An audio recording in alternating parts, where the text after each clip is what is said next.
A continuación, Noticiero Telesucesos. Clasificación A. Apto para todo público. Un noticiero pensado para usted porque se lo merece. Nos acercamos a la realidad desde diferentes perspectivas. Noticiero Telesucesos. Primera parte del Noticiero Telesucesos con las noticias más importantes del día.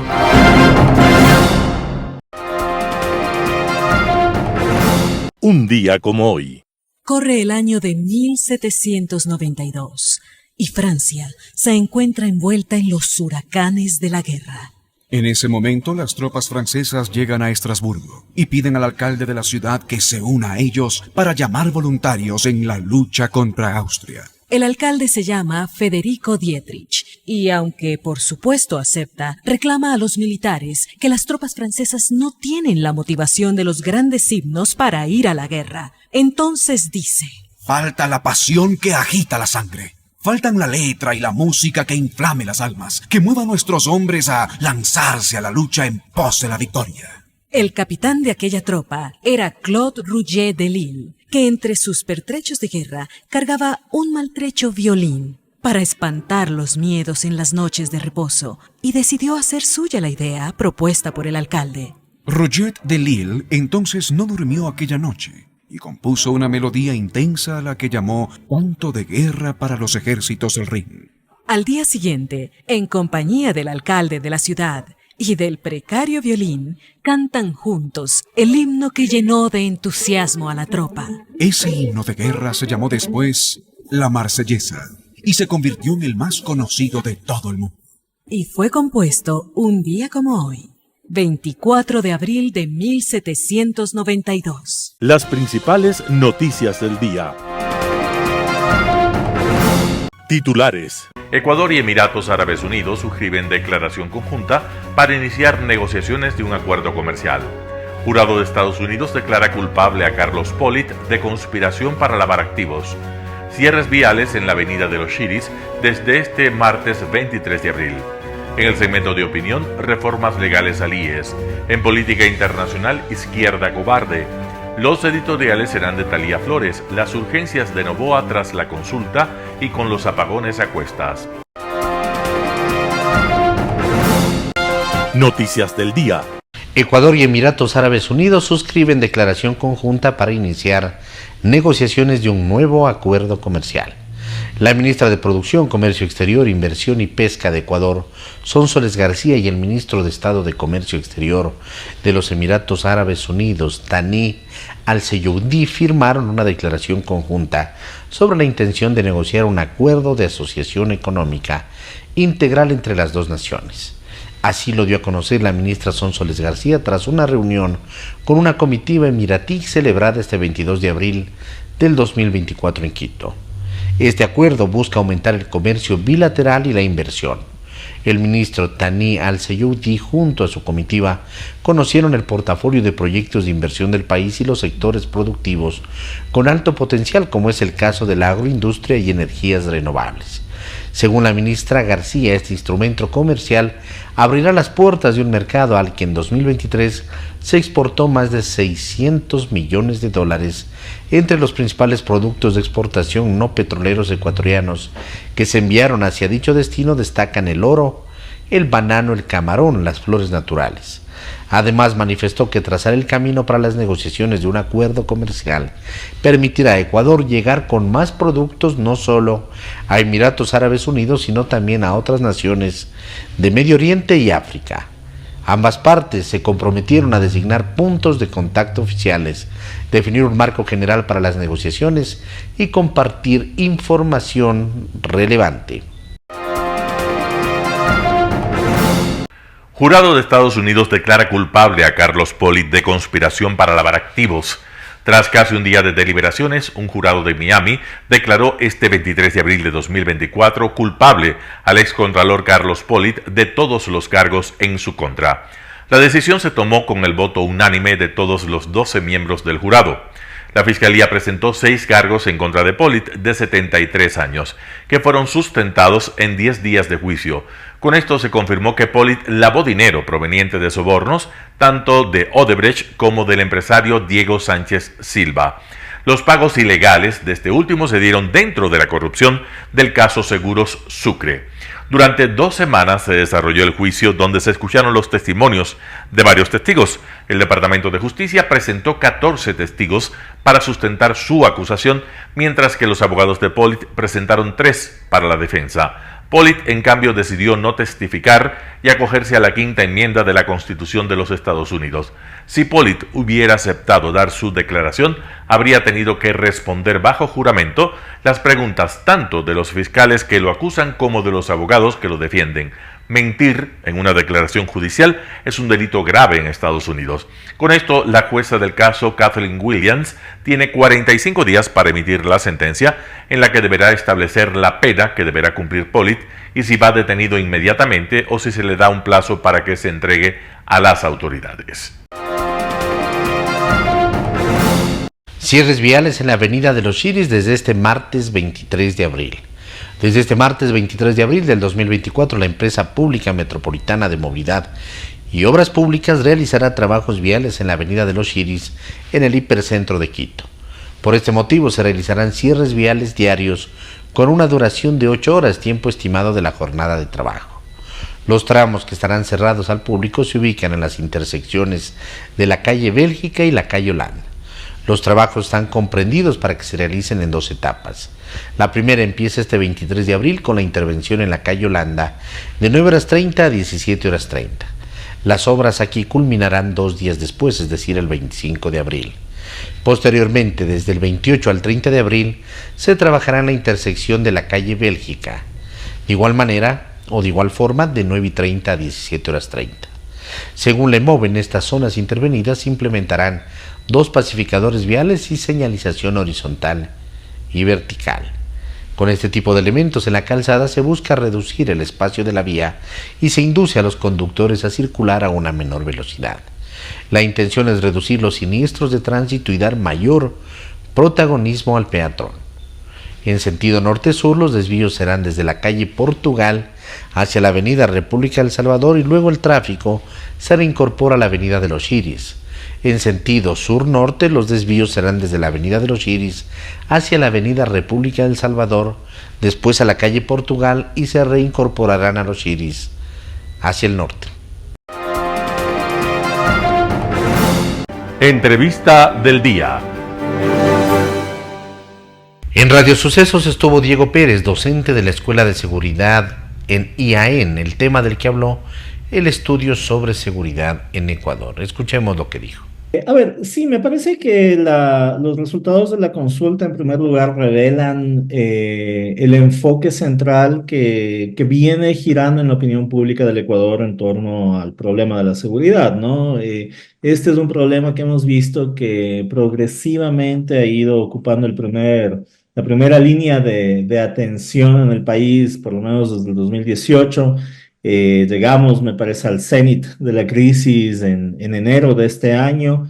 Y me parece que es una respuesta de la ciudadanía que está girando principalmente en torno a la expectativa de que las cosas cambien, ¿no?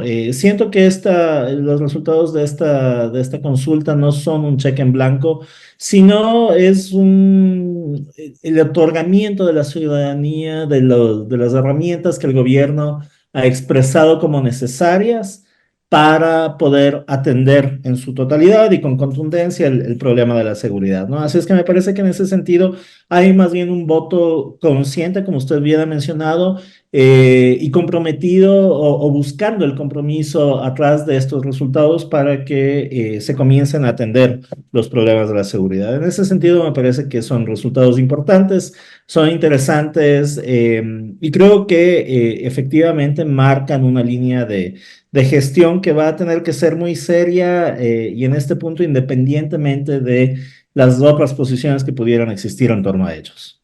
Ahora, lo que sí va a quedar para la investigación y de los entendidos son los matices que se dan en las respuestas de la gente en todo el país. Ahora estamos conociendo, por ejemplo, los votos de las provincias. En Sucumbíos, nos dice el portal Primicias, 7 de las 9 propuestas perdieron, es decir, de las propuestas de seguridad, las que tienen que ver sobre la extradición, las judicaturas especializadas, el endurecimiento de penas, el cumplimiento de sentencias completas, la penalización del uso de armas privativas de la fuerza pública, el uso de las armas incautadas y el traspaso de los bienes ilícitos. Todas estas preguntas recibieron el no en la provincia de Sucumbíos, provincia fronteriza, una provincia siempre con problemas, ¿no es cierto?, desde hace algunos años. ¿Cómo podría usted analizar en primera instancia estos resultados en este sitio? A ver, me parece que hay que entender estas dinámicas locales de las elecciones, de todos los procesos electorales, porque habría que verlos en el largo transitario histórico, pero me parece que estos hay que entenderlos sobre todo desde la perspectiva de cuáles son las organizaciones políticas que operan allí, cómo estas organizaciones políticas han desarrollado la campaña. En fin, creo que habría que buscar entender un poco qué es lo que ha sucedido, ¿no? Yo pocos días antes de la consulta estaba en la provincia de Pastaza y allí en cambio percibí que había una muy fuerte campaña por el sí que no la había visto ni en Pichincha ni en Imbabura, por ejemplo, ¿no? Exactamente, en Sitios. Pastaza, Entonces, Pastaza con Galápagos y Tungurahua son las provincias, si usted quiere, bastión del sí. ujú, ¿Cómo ujú. usted puede tener una lectura diferente en la misma región oriental? Bueno, insisto, me parece que tiene que ver mucho con la dinámica que las organizaciones políticas desplegaron en los territorios, pero yo vuelvo sobre los problemas de la seguridad y las dinámicas de la seguridad, ¿no? A ver. Históricamente, Sucumbíos, sí, por ser una provincia fronteriza, ha tenido una serie de tensiones en torno a la seguridad, pero ha logrado también establecer varios mecanismos de convivencia con las organizaciones ilegales, ¿no? Y creo que esto hay que plantearlo, digo, en términos generales para luego probablemente proceder a estudiarlo en detalle, pero me parece que sucumbíos al haber logrado establecer, insisto, ciertos mecanismos de convivencia con las organizaciones. Hay que recordar la larga relación con las FARC y sabíamos que personas de las FARC cruzaban la frontera para recibir tratamiento, para comprar cosas y demás. Me parece que esto genera una dinámica de convivencia desde la cual quizás no hay esta suerte de susto, de temor que podemos sentir desde el norte de Quito, ¿no? Hay quizás una convivencia más cotidiana, los límites quizás son más claros. Lo que sí me parece que hay que notar allí es que en todo caso hay también en estos resultados una perspectiva sobre cuál es la aprobación que se puede estar brindando al presidente Noboa, ¿no? Y allí habría que ver, esto no lo sé, pero habría que ver cuál ha sido el nivel de atención que el presidente, que desde el gobierno nacional se ha otorgado a estos territorios donde ha ganado el no, digo, hay que entender un poco esas otras dinámicas más finas que siempre se tejen alrededor de los resultados electorales. Pamela Aguirre, abogada constitucionalista, estuvo en Radio Sucesos. Habló sobre el resultado electoral de la consulta y referéndum del pasado 21 de abril. Veamos la nota. Le comento, a ver, en el caso de las preguntas que tienen que ver con consulta popular, efectivamente requieren una actuación específica del presidente, enviar los proyectos, como usted bien lo ha señalado, y la asamblea tramitarlos en 60 días. La pregunta es muy válida, ¿qué pasa si no se cumplen esos términos? Podrían darse algunos escenarios. El primero es que pues la Corte Constitucional pueda realizar un seguimiento al dictamen respecto a la consulta popular, pero también pueden abrirse escenarios interesantes respecto a que si el presidente remite los proyectos y la Asamblea no los trata, eventualmente pueda aplicarse el artículo 103 de la Constitución. Esto es que se considere que estos proyectos de ley presentados por el presidente tienen esa legitimación del pueblo, habida cuenta que fueron plebiscitarios en esta consulta popular y por lo tanto entonces que se aprueben a través de un referéndum normativo, es decir, que si no se tramitan en 60 días y de aplicarse esta posibilidad que le comento, Milton, de aplicación del 103 de la Constitución, se considere que estos proyectos tienen esta legitimidad del pueblo y precisamente a propósito de esto se convoque a una consulta popular de tipo referendario para aprobar los textos legales propuestos por el presidente. Entonces creo que se abre esa propuesta. Ese debate interesante es un escenario inédito, ciertamente esto sí es importante señalar, Milton, no es que esto ha ocurrido en el pasado al amparo de la Constitución de 2008, ni tengo registro que esto haya ocurrido al amparo de otras consultas populares presentadas por otros presidentes, así que creo que se hará mucho al andar a propósito de lo que pueda pasar en estos días. Claro, va a ser mucho al andar, pero digamos, en un país con políticos normales, lo que debería hacerse es caso a la decisión popular, fuerza moral, pero como este país es todo lo contrario, entonces podemos pensar que puede pasar cualquier cosa.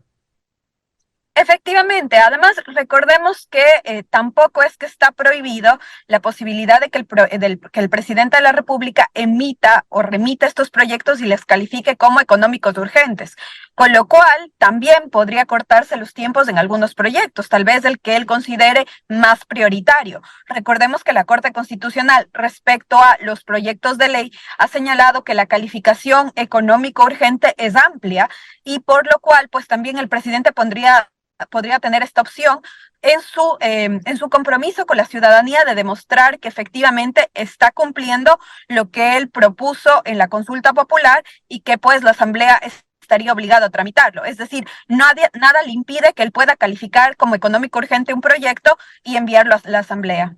Claro, y nada le impide a la Asamblea calificarlo como no económico urgente y devolverlo, lo cual empezaría a empantanar la situación. Lo más lógico sería el raciocinio de la gente para que tramite estos proyectos. En todo caso, hay cosas que no están establecidas como las penas, por ejemplo. Este tema tiene que determinarse en el proyecto. Efectivamente, y ahí entonces también tendrán que aplicarse los principios generales del derecho penal. Recordemos, Milton, que por más consulta popular que haya sido aprobada, no podemos olvidar la proporcionalidad de las penas, que es un principio constitucional que se encuentra recogido en nuestro ordenamiento constitucional y que además deviene de la lógica del derecho penal. Entonces, ahí el presidente y su equipo tendrán que realizar un sesudo trabajo. Pero a mí me gustaría hacer referencia también, Milton, a aquellas preguntas que sí tienen un efecto directo, que son básicamente aquellas preguntas que están relacionadas con cambios constitucionales. El apoyo complementario de Fuerzas Armadas, del artículo 158 de la Constitución, que una vez proclamados los resultados y publicados en el registro oficial son normas constitucionales directamente aplicables.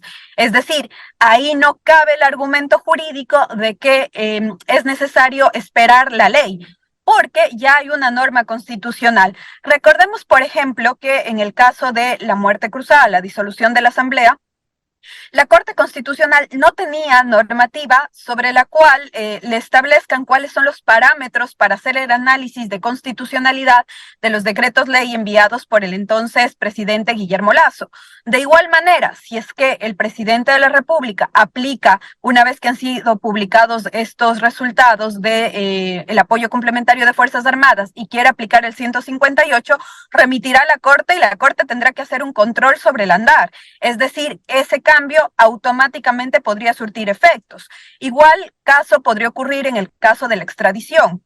Si bien no ha habido un procedimiento de extradición pasiva, es decir, que al Ecuador se le haya requerido un ecuatoriano para que sea juzgado en el extranjero, sí existe un procedimiento de extradición pasiva en la ley de extradición y adicionalmente hay un instructivo de la Corte Nacional de Justicia que reglamenta, que regula el trámite que tiene que seguirse. Entonces, así como que no hay normas, no es tan cierto, habida cuenta de que efectivamente sí estaban o sí hay la posibilidad.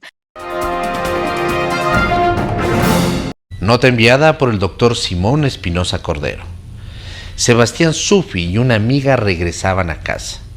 Sebastián, un atleta y andinista, tiene paralizadas las piernas a consecuencia de una caída desde el techo de una casa en reconstrucción. Ayudaba a un amigo a techarla. Sebastián manejaba una camioneta Chevrolet 142 adaptada para el manejo de una persona en su condición. Eran las 8:30 de la noche. De pronto, un vehículo les cerró el paso. Se bajaron 3 maleantes armados. Sebastián les explicó su estado de invalidez.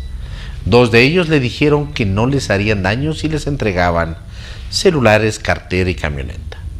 El tercer atacante gritó a sus compañeros: «¡Está mintiendo! Peguémosle un tiro en las piernas». Los otros le contuvieron. La amiga: «Por favor, no se lleven la silla de ruedas». Todo esto ocurría en la calle Huanhuiltagua. Los ladrones manejaron la Chevrolet por diversas calles y los botaron al pie del Pichincha a la altura del bosque. Sabía Sebastián que una fiscalía estaba abierta toda la noche.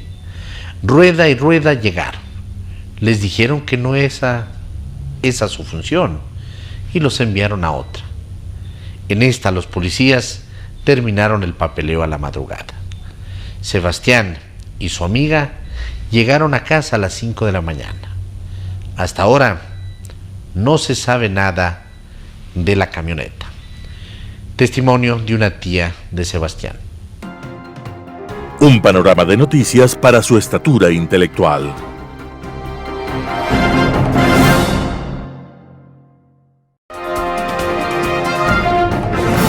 Opinión. Estimados amigos y amigas, gracias por estar con nosotros en este programa de Telesucesos. Hoy vamos a comentar sobre las reformas aprobadas por la Asamblea Nacional con respecto al Seguro Social ecuatoriano y el veto parcial que el presidente ha puesto a esta ley, que ya ha llegado el veto a la Asamblea Nacional y la Asamblea Nacional tiene pues como 30 días para tomar una decisión. Dentro de ese veto parcial, el presidente ha indicado que hay algunos artículos que son inconstitucionales y que por lo tanto es el tribunal correspondiente quien tiene que decidir para que la Asamblea pueda a su vez operar en un plazo X. Y otros temas que el presidente cree no convenientes, que son constitucionales, pero que sencillamente sugiere ciertos textos alternativos. Pero ¿cuáles son las cosas más importantes o los artículos más importantes o los conceptos más importantes de la ley aprobada por la Asamblea que tiene el veto parcial del presidente? En primer lugar es la nueva formación o la nueva composición del directorio del Seguro Social. Actualmente son 3 miembros. El uno, que es el gobierno, el delegado presidencial, que es el presidente del Seguro Social ecuatoriano. Segundo, es el director, que representa a los afiliados, trabajadores, y el tercero, pues a los empresarios como patronos. Eso es el trío, ¿sí? La ley aprobada por la Asamblea sugiere y ha aprobado que sean 5. ¿Cuáles? Uno por los afiliados, otro por aquellos afiliados, trabajadores con relación de dependencia y otro por relación sin dependencia. 3, el delegado presidencial y el delegado de los empresarios. 5, el presidente cree que es inconstitucional porque no hay la igualdad correspondiente. Yo personalmente no soy abogado constitucional, si es constitucional o inconstitucional el tema como argumento del presidente, la verdad es que no lo sé, hay que esperar lo que diga la Corte Constitucional al respecto. Pero creo que no es conveniente reconformar a 5 miembros. Creo que los 3 deberían ser ratificados como tales, ¿sí? Lo que hay que hacer al futuro es que los empresarios deben saber elegir quién va a ser su representante en el directorio del Seguro Social. No se puede poner a cualquier persona, sino a aquellas personas que sepan de seguridad social, que sepan. Y los empresarios sí pueden seleccionar pues una persona que sepa, competente, capaz, honorable, etcétera, si es posible. Pero se han equivocado en el pasado. En segundo lugar, también los trabajadores, sus representantes, tienen que saber elegir también. No pueden poner a cualquier persona, tiene que ser también gente competente y que conocimientos en esta materia. Y esto también se han equivocado en el pasado. Y es por eso, por estos errores, de que mucha gente dice hay que despolitizar al Seguro Social y creen que teniendo miembros de 3 a 5 se despolitiza, cosa que no es así en mi juicio personal. Mi juicio es que debe seguir los 3 y no los 5. Esperemos lo que diga la Corte Constitucional. Pero ese es un punto primero del veto parcial. El segundo punto tiene que ver con el nombramiento del delegado presidencial que implica ser presidente del Seguro Social ecuatoriano. Actualmente el presidente nombra a esa persona. La ley aprobada por la Asamblea Nacional dice, no, el presidente manda una terna a la Asamblea y la Asamblea decide quién debe ser ese delegado del presidente y por lo tanto el futuro presidente del Seguro Social ecuatoriano. El presidente cree que eso no es conveniente y también cree que es inconstitucional. Vuelvo a repetir, eso tendrá que decidirlo la Corte Constitucional. Pero yo creo que el presidente tiene razón en su argumentación en cuanto a que ese delegado debe ser de facultad exclusiva del presidente y no de darle facultades a la Asamblea Nacional para que escoja una terna.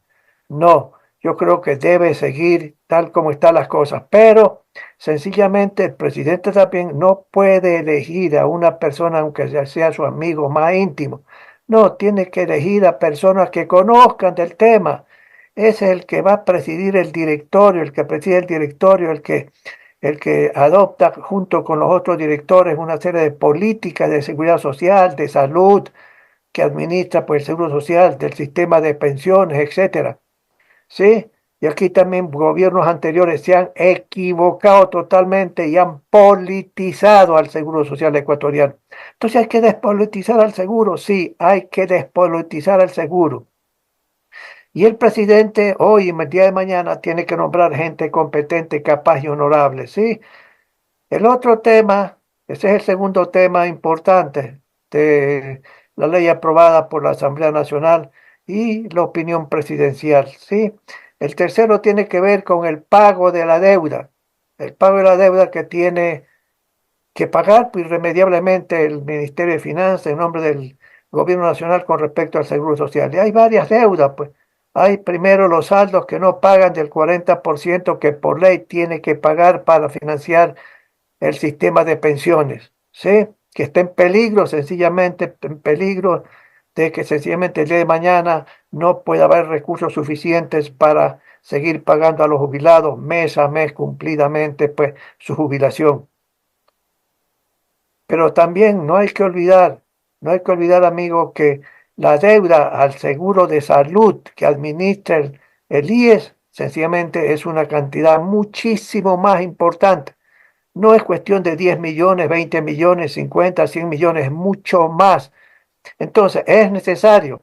Ahora, el presidente ha puesto un veto también en ese artículo porque el plazo que da la ley aprobada por la Asamblea Nacional cree que es demasiado corto. Y efectivamente es una complejidad ponerse de acuerdo, evaluar exactamente cuánto es la deuda en uno u otro de los temas anunciados. Entonces yo creo que aquí debería haber es una empresa con gente competente y capaz que pueda sencillamente estar preparada para evaluar y analizar exactamente cuánto es ese monto de la deuda del gobierno hacia el Seguro Social, escuchando todas las argumentaciones y recibiendo todas las pruebas que da el Seguro Social, tanto en el sistema de pensiones como en el Seguro de Salud y otras deudas más, ¿sí? Y escuchar luego al Ministerio de Economía y Finanzas que diga dónde están las pruebas de que usted asegura de que se le debe menos. Y una vez que esa firma, que puede ser contratada, por ejemplo, por la Contraloría General del Estado, y el Ministerio de Finanzas debería darle un poco más de recursos a la Contraloría para que seleccione esa firma con especialistas. Y después de X tiempo que esa firma entra a decirle en un informe cuáles son las conclusiones y cuánto es realmente la deuda, ¿sí? Evaluada objetivamente. Y tanto el seguro como el Ministerio de Finanzas deberán someterse a ese informe de esa comisión, que no es la primera vez que me permito sugerir esto, ya es varias veces, ¿sí? Y sencillamente hay que pagar. ¿Cómo hay que pagar? Ese es otro tema. Yo siempre he dicho que hay que emitir bonos por parte del Ministerio de Finanzas de diferentes plazos con diferentes tasas de interés para poder sencillamente pagar lo que se le debe al seguro. Lo vital es que hay que pagar. Finanzas debe pagar, ¿sí? Y esta es la fórmula, sencillamente llegar a un acuerdo a través de un estudio de una tercera firma con especialistas. Pero amigos, yo no estoy de acuerdo en que el día de mañana la deuda, cualquiera que éste sea pagada en activos, como por ejemplo transferir en propiedad del Banco del Seguro, perdóneme, el Banco del Pacífico al Seguro Social. Yo creo que ese sería un error grave. O otros activos. No, hay que emitir bonos del Estado en la forma que he dicho y que lo vuelvo a repetir. Varios plazos con varias tasas de interés. Amigos y amigos, este es el comentario que puedo hacer pues, en esta materia y esperemos que la Corte Constitucional tome su decisión sobre las argumentaciones que da el presidente, algunos artículos de esa ley aprobada por la Asamblea Nacional, que yo personalmente, sin ser constitucionalista, sencillamente creo que el presidente en muchas partes tiene razón. Gracias amigos y amigas, nos veremos la próxima semana. Global Hoy con Alan Carney. Izquierda cobarde.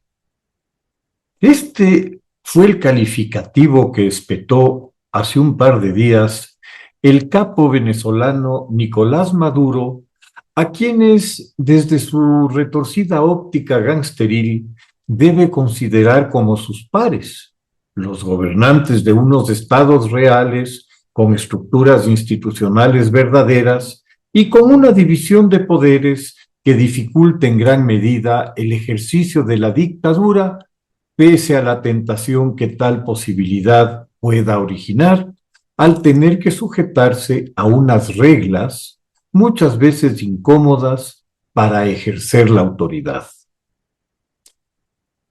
El epíteto fue expresado por el gángster extraordinariamente dentro de una línea de razonamiento bastante hilvanada y hasta coherente, dentro de una retorcida lógica criminal al punto que cabe dudar de su autoría ante esa elaborada estructura, lo que nunca ha sido habitual ni en el discurso ni en las líneas argumentales de Maduro.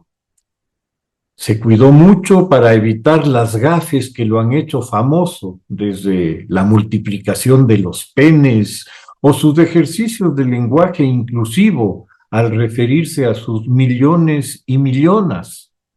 Evitó también sus alegorías zoológicas de pajaritos o de burros y caballos, metáforas a través de las que ha intentado transmitir sus vínculos esotéricos con el otro mundo. En esta oportunidad, el discurso transcurrió sin incidentes, bien aprendido, sin desviarse de un libreto preparado y adecuado para intentar un posicionamiento ideológico, algo que, sin duda, va más allá de las capacidades personales de Maduro. Esa misma limitación logró que pudiera pronunciarlo sin reírse de lo que afirmaba y exigía: el reconocimiento del mundo de las delirantes teorías acerca de unas supuestas conspiraciones opositoras contra su vida. Nos hallamos ante guionistas que han buceado en la historia paranoica de un Stalin, por ejemplo, que para justificar sus purgas y las consiguientes escabechinas de quienes deseaba eliminar, creaba elaboradas teorías conspirativas donde unos héroes militares del Ejército Rojo se transformaban en espías y agentes alemanes, y muchos líderes de su propio partido en contrarrevolucionarios que actuaban para devolver a la Unión Soviética al pasado zarista. Como a nadie en sus cabales se le ocurre comprarse estos discursos propios de un modelo mental caduco instalado en las sociedades que han caído por la aplicación de la represión física y mental, en un etos de profunda desconfianza en todos quienes se encuentran en torno al líder, que saben bien que su ascenso o caída dependen solamente de un histrionismo servil, el discurso resulta un bodrio ridículo de resentimiento. El origen del berrinche, su detonante, se debe situar en las varias comunicaciones llegadas a Caracas desde numerosos países de la región, expresando alarma y preocupación por el sainete en que se ha transformado a las supuestas elecciones del próximo julio, al negarse la posibilidad de participación de candidatos y partidos que no sean del agrado de quienes se apropiaron de Venezuela. Particularmente frustrante para Maduro habrá resultado el recibir similares comunicaciones de países y presidentes que él consideraba, por alguna razón, que los tenía en el bolsillo, asunto que, dentro de su lógica mafiosa, lleva implícita la incondicionalidad y una fidelidad perruna. Cuando califica de izquierda cobarde, está claro a quiénes va dirigido el descalificativo epíteto y el presidente Petro se toma el duelo y salta al ruedo para responder. Ciertamente de Petro se habría esperado, dada su fama de orador y de retórico, fogueado en 1000 debates parlamentarios y políticos, una respuesta de distinto nivel a la que ha dado. Su intento de respuesta entre lo idealista y lo casi metafísico intenta posicionar un relato de una izquierda edénica, paradisíaca, de una pureza angelical, incapaz de cobardías en su camino hacia la democracia perfecta. Ese es un discurso mentiroso y una falsificación de la realidad histórica grosera y falaz. Afirmar que no hay izquierda cobarde, como hace Petro en su laboriosa respuesta, es bendecir la interminable serie de traiciones, cobardías y atrocidades que la izquierda, como él la denomina, ha cometido y sigue cometiendo en el mundo. No son, para Petro, cobardes quienes asesinan a 8 millones de ucranianos por hambre hace 90 años durante el llamado Holodomor, el holocausto del hambre, a más de los 25 millones de deportados a los gulags como esclavos modernos en los campos de trabajos forzados a 20 grados bajo cero. Tampoco son cobardes, según Petro, quienes guiaron a China al vacío con su gran salto adelante y sus 50 millones de muertos de hambre, y que a continuación le impondrán al país la ordalía de la revolución cultural con el librito rojo de Mao como Biblia. Para Petro, ni Pol Pot ni sus gemeres rojos, que exterminan a cerca de 1/3 de la población camboyana en 4 años, son unos cobardes asesinos.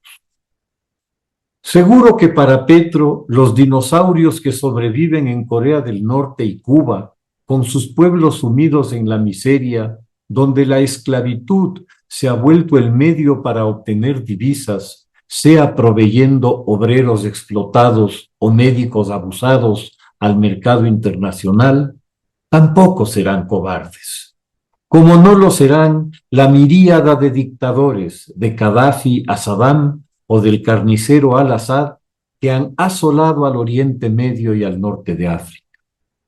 Para Petro no son cobardes ni Mugabe ni Eduardo dos Santos, que saquearon Zimbabue y Angola durante 30 años como los ladrones que son a cuenta de ser de izquierda.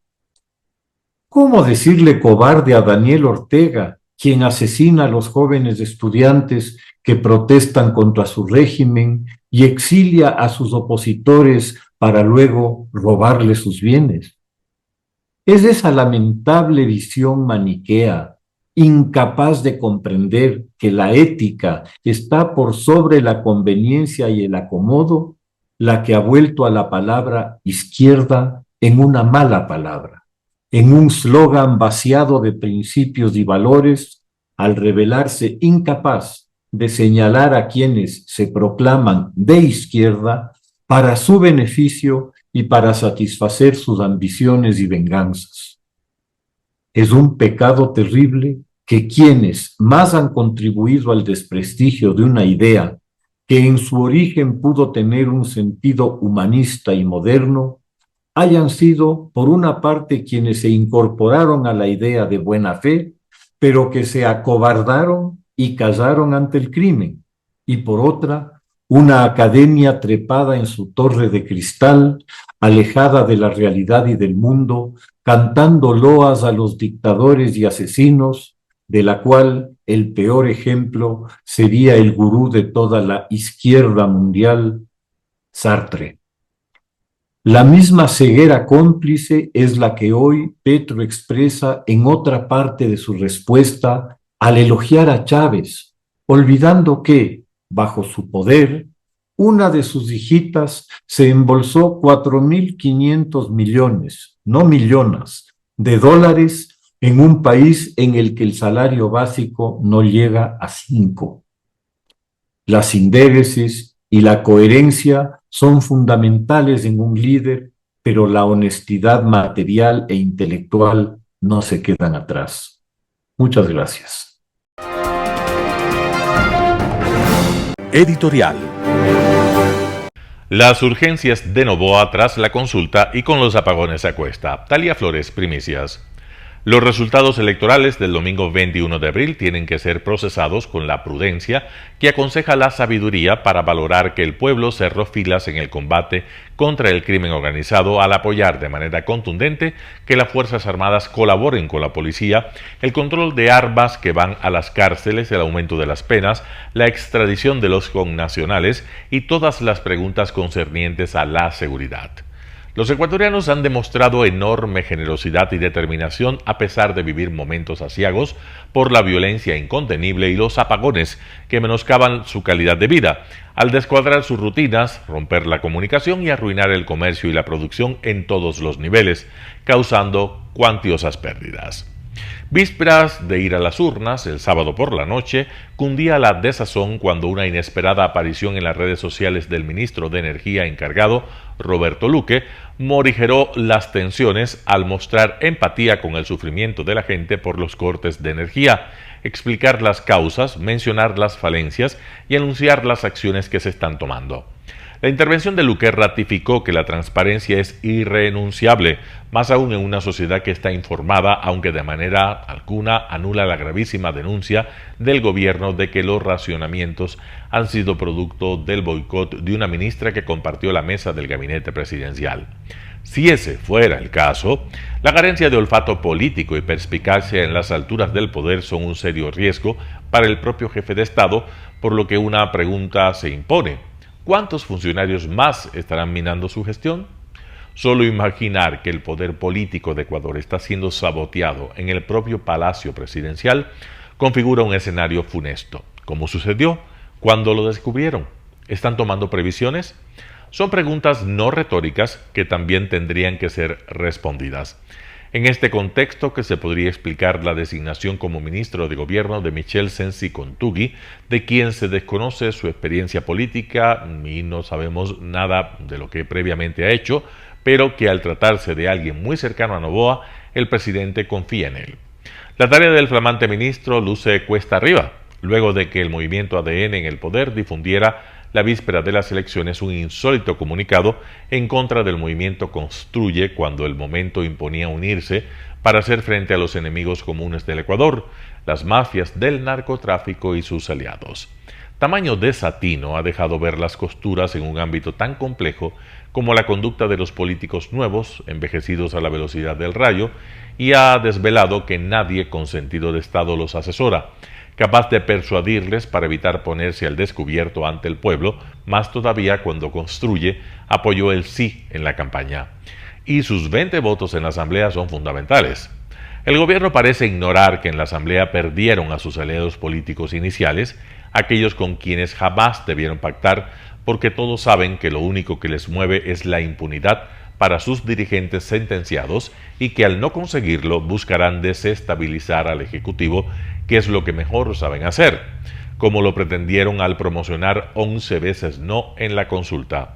¿O acaso quizá con la decisión en firme de participar en las elecciones de 2025, ADN, que carece de identidad política, pretende posesionarse como el anticorreísmo, para lo cual buscaría arrinconar a Construye, movimiento que respaldó a Fernando Villavicencio, su contradictor de siempre, cuya imagen es hoy usada por muchos sin pudor ni memoria en un perverso juego de narrativas? Revisar la hemeroteca servirá para que nadie tuerza la historia y para que la memoria deje de ser selectiva. Por ahora, con la victoria de la consulta en sus manos, el gobierno de Noboa tiene que comprender la gravedad del momento por la multicrisis existente, de seguridad, diplomática, energética, económica y social, que no puede dejar de intentar resolver para no fallarle a la gente, y porque la ética política impone que el poder entregado por el pueblo es para que lo lidere y solucione sus problemas. Hoy en el país todo es desolador, incluidas las noticias que provienen del Fondo Monetario Internacional, que ha proyectado un crecimiento de la economía ecuatoriana de apenas el 0.1% para 2024.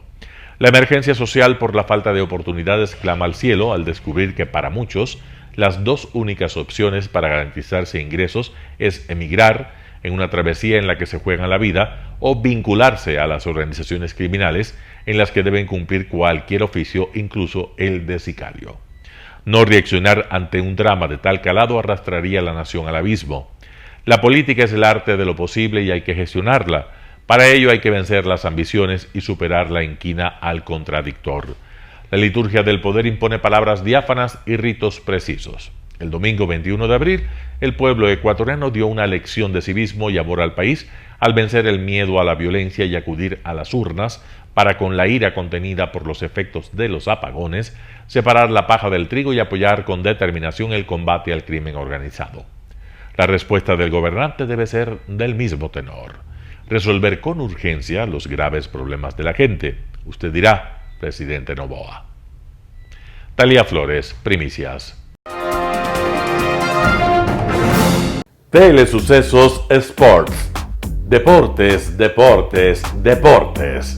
Todas las tardes, 4 horas de lunes a miércoles, de 14 a 17 horas. Los jueves y viernes, 6 horas, de 12 a 20 horas. Desde Arena Telesucesos. Transmisiones en vivo, siempre Ecuavoley. Y luego, deportes para recordar. Todas las tardes, deportes en Telesucesos Sports, bajo la dirección del arquitecto David López. La visión objetiva de quien vive el deporte. Sucesos deportivos, visión de un equipo de opinión joven de comunicadores. Telesucesos, llegamos con nuestra señal a los sectores populares de nuestra ciudad.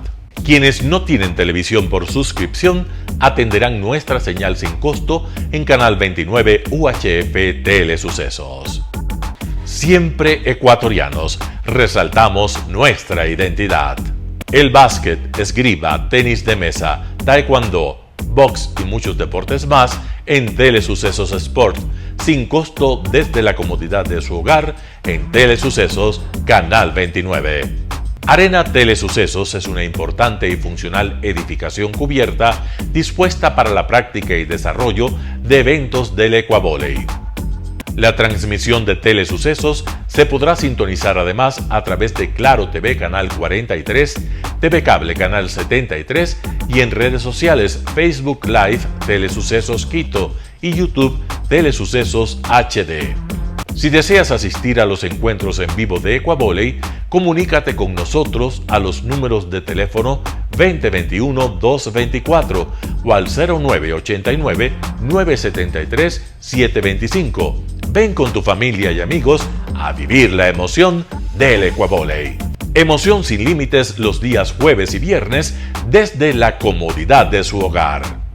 Resaltamos nuestra identidad como ecuatorianos iniciando transmisiones en Telesucesos del Ecuavóley, que representa, luego del fútbol, el deporte más popular de nuestro país y el que practican los ecuatorianos residentes en muchos países del mundo.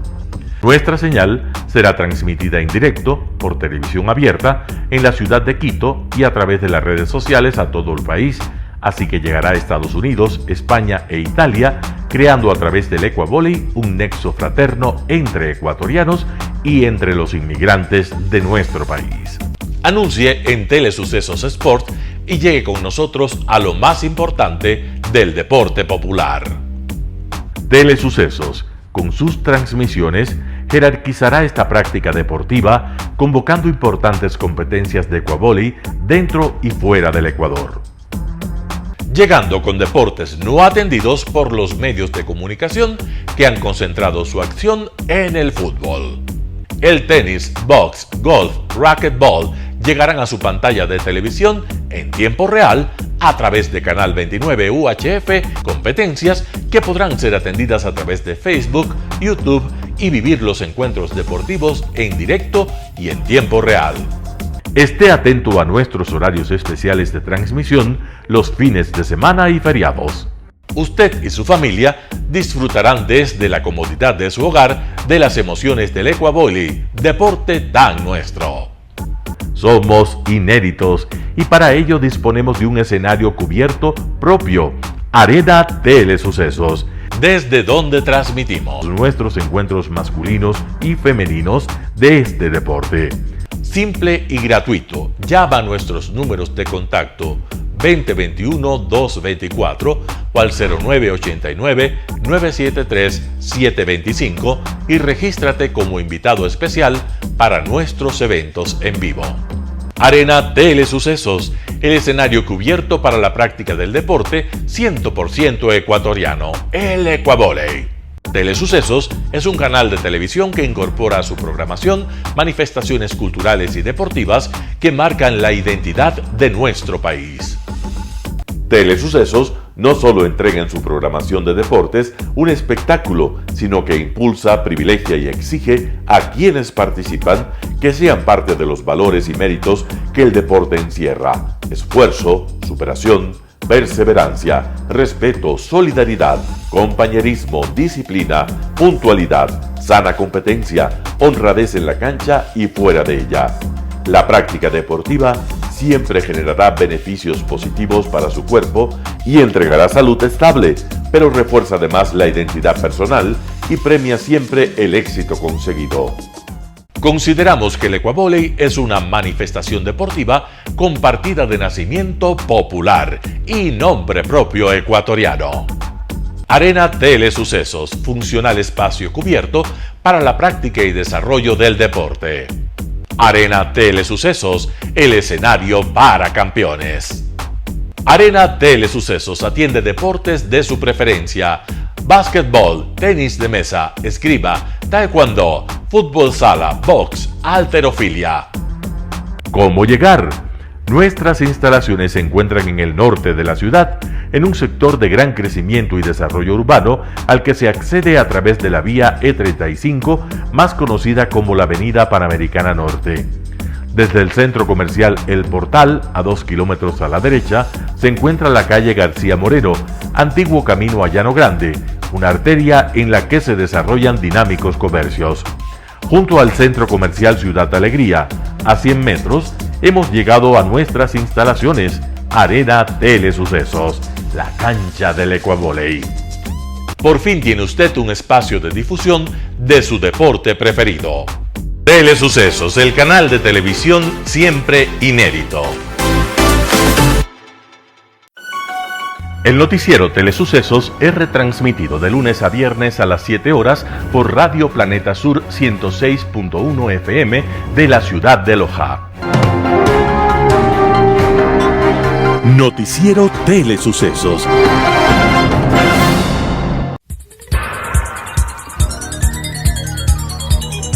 Las opiniones vertidas en este espacio por la producción y dirección del programa son de exclusiva responsabilidad de sus autores y de quienes intervienen en ellos.